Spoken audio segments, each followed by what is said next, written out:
welcome everyone. So today we will be solving a problem on tetrahedron. So what do you mean by a tetrahedron? We have dealt related to this in our concept class also on projection of solids. So as you know, a tetrahedron is somewhat similar to that of our triangular pyramid. In case of triangular pyramid, the base edges will be smaller and the longer edges will be bigger. The slanting edges will be bigger than that to the base edge. But whereas in case of tetrahedron, the base edge as well as the slant edges will be the same, and hence we call this as an tetrahedron. You can notice the side of the base here and the dimension of the slant edges are also the same, and hence the name tetrahedron. So now let us look at the problem. So what is the first part of the problem? It is told that it is a tetrahedron of side 40 mm. So all the sides including the base and the slanting side will be equal to 40 mm. Right? So how it is resting? It is resting on one of its side on HP. So how will the position of the tetrahedron be when it is resting on one of its side? If this is our horizontal plane and vertical plane, you will keep one of the edge towards your right. Okay, so this is a side where you have to keep towards your right. So thumb rule is whenever the given tetrahedron is resting on one of its side, you will keep the side towards your right. So then you will be getting the corner opposite to it towards your left. So this will be the position of the tetrahedron when it is resting on one of its side or the edge. So after fixing the position of the given tetrahedron, so now you will view how the top view looks like. So when you view from the top, you can just see an equilateral triangle, right? You agree, because all the side will be 40 mm in given problem, and hence when you view from the top, you will just see the true shape of an equilateral triangle of the base of the tetrahedron as our top view. So along with that, you will be seeing the top center O and bottom center of the base will not be visible, so that we will write within the bracket as O1. So this is about the top view. After this, you will view from the front. So when you view from the front, you can see the projection of this edge to our vertical plane, the projection of this corner, and also the projection of the axis, right? So it will be just like a triangle surface only. So when you view from the front, you will see a triangular surface in our front view with the axis visible, because when you view from here, you can see the axis from the apex to the center, and hence we will show the axis line also. So and hence a equilateral triangle will be our top view and a triangular surface will be our front view in case of tetrahedron, because all the sides will be equal, both the base side and the slant edge. As a result, the name tetrahedron. So let us start off with the top view. I told that top view looks like an equilateral triangle. Everyone know how an equilateral triangle looks like. Since it is resting on one of its side, I will keep one of the side or the edge towards our right. So dimension of it should be exactly equal to 40 mm. So I will measure 40 mm using the compass or the scale, and after that equilateral triangle, all interior angle will be equal to 60 degree. Right? You can take 60 degree or you take 40 mm, come here and just cut an arc. And again measure 40 mm, same distance, come here and cut an arc. It will meet at some common point. So you kindly join,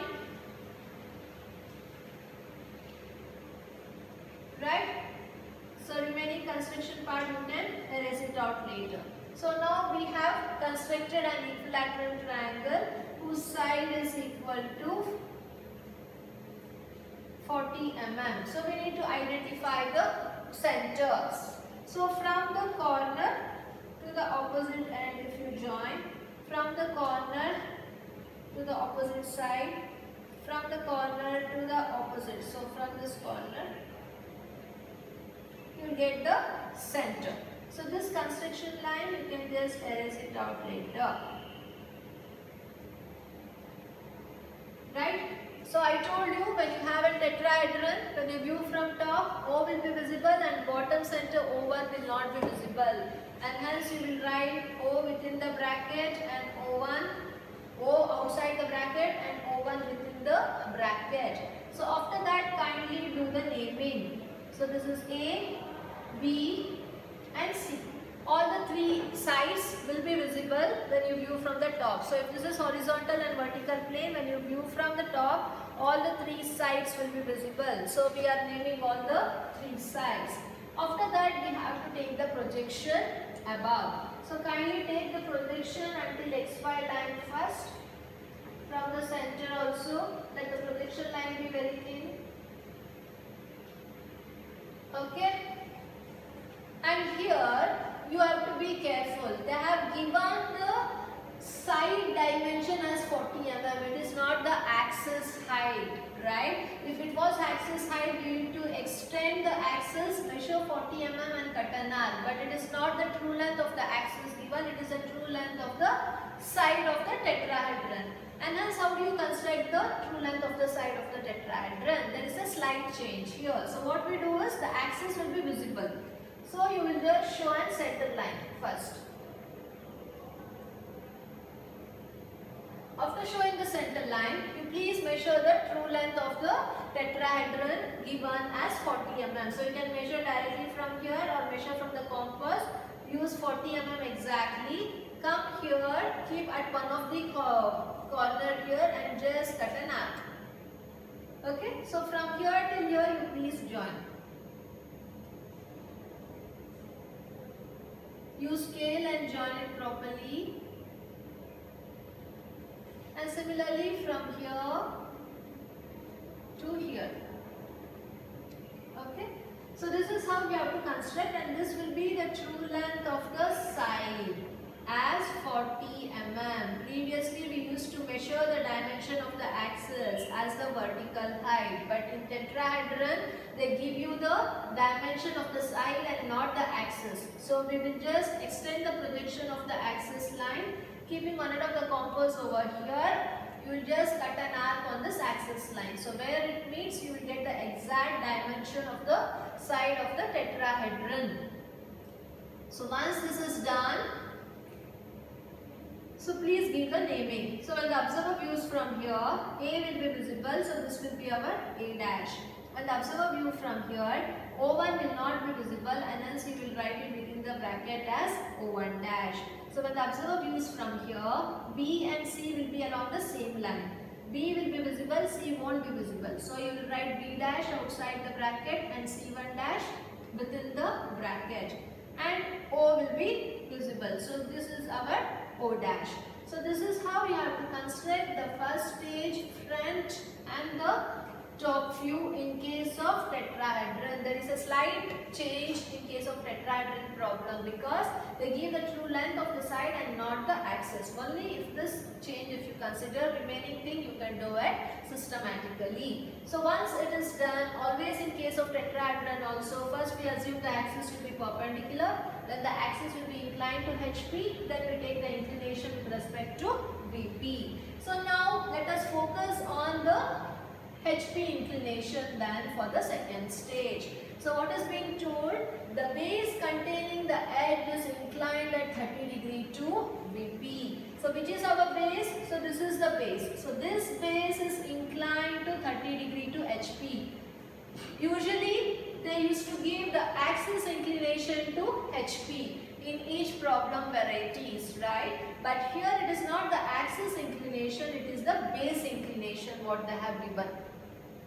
So we need to shift the base to 30 degree and not the axis. Be careful. So leave some space. So this is the entire base. So we have to shift the base in this space. So we will fix B dash and C dash at one particular point. So name let us B dash and C dash.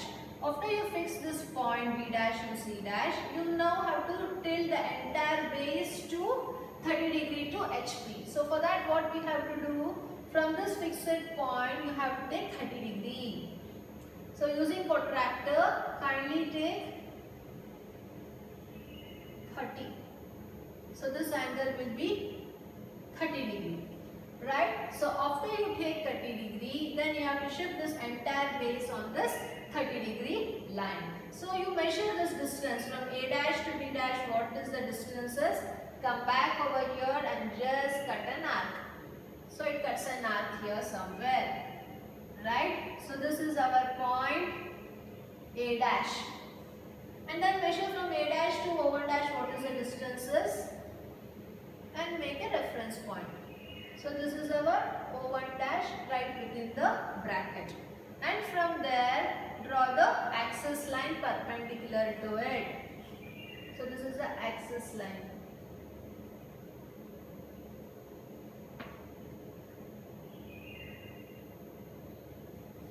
Okay.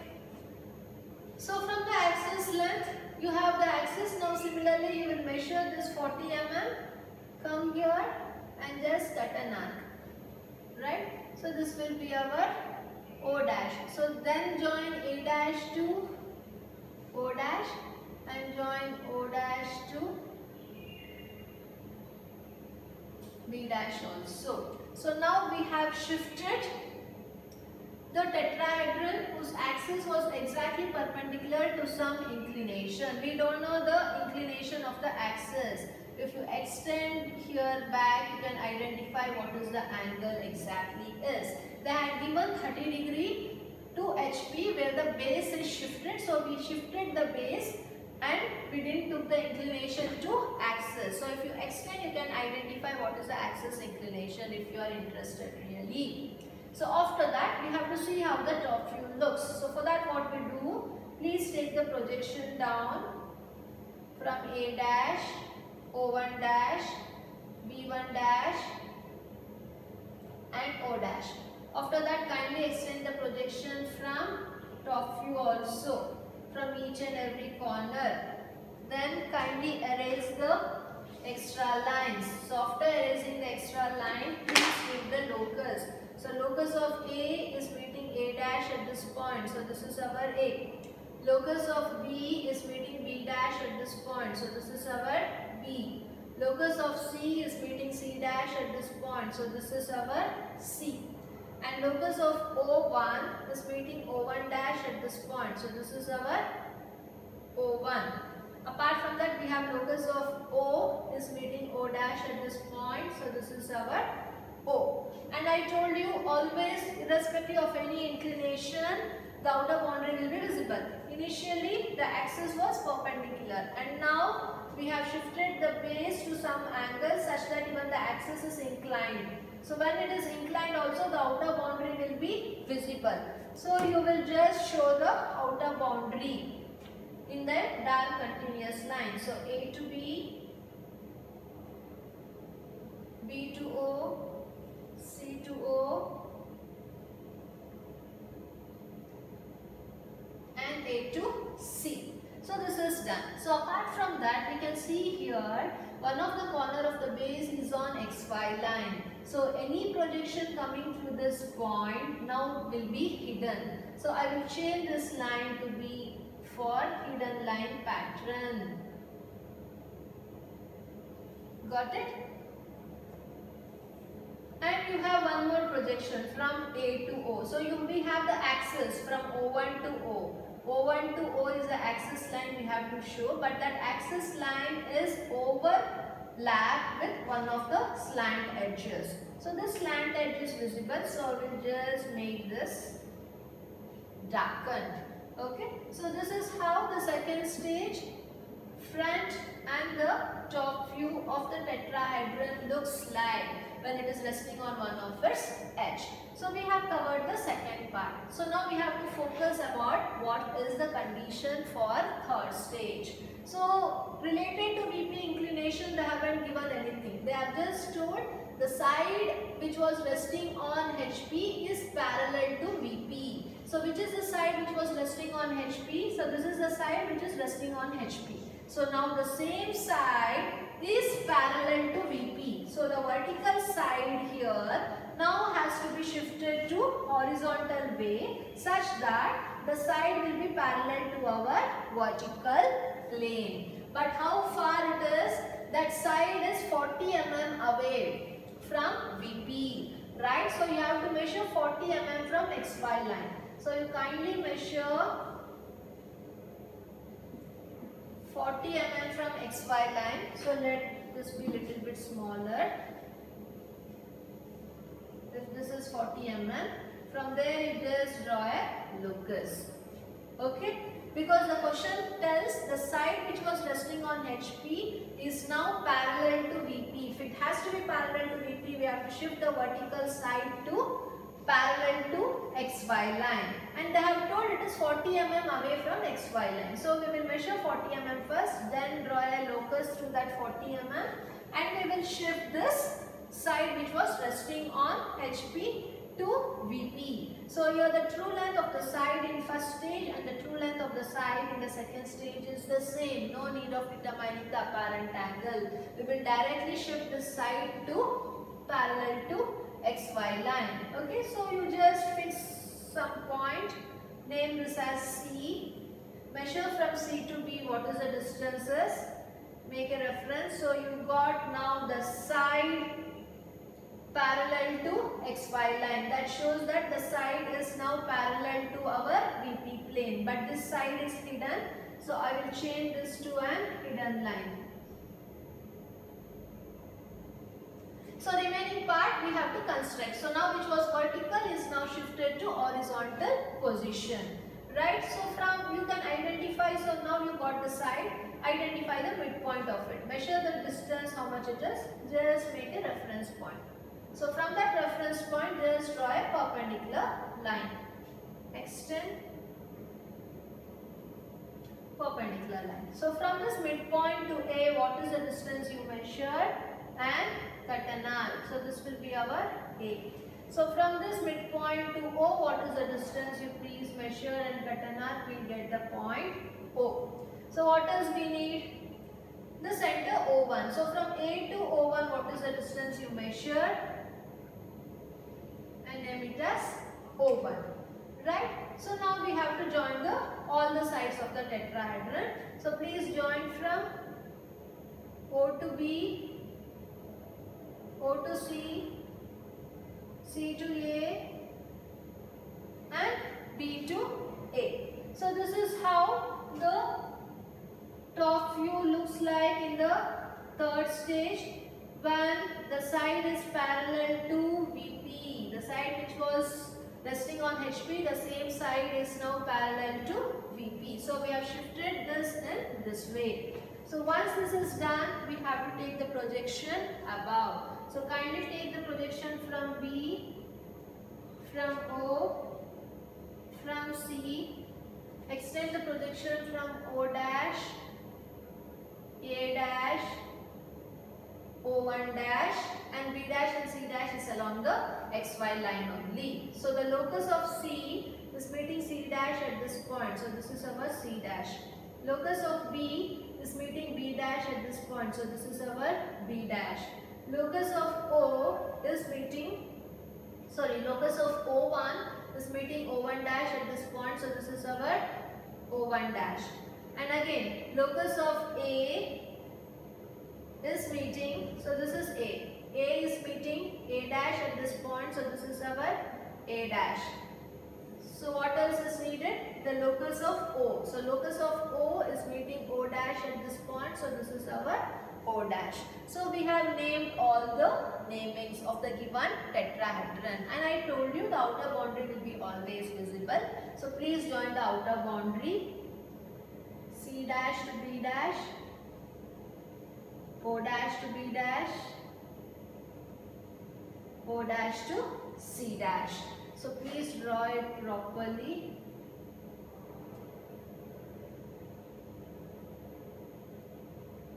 Okay, and then we have to join from C dash to A dash also, and A dash to B dash. So this is how the final view of the front view and the top view looks like in case of a tetrahedral problem which is resting on one of its edge. So only the difference here is the true length of the side you have to measure, not the axis, and here instead of giving axis inclination, the base will be shifted, right? And in the third stage, it is a problem on side inclination and not the axis inclination. So since it is the side inclination parallel to VP, we will shift the vertical side parallel to our XY line. If it was told axis inclination, then we would have determined the apparent angle and then reconstruct the top and the front view of the last stage. Thank you.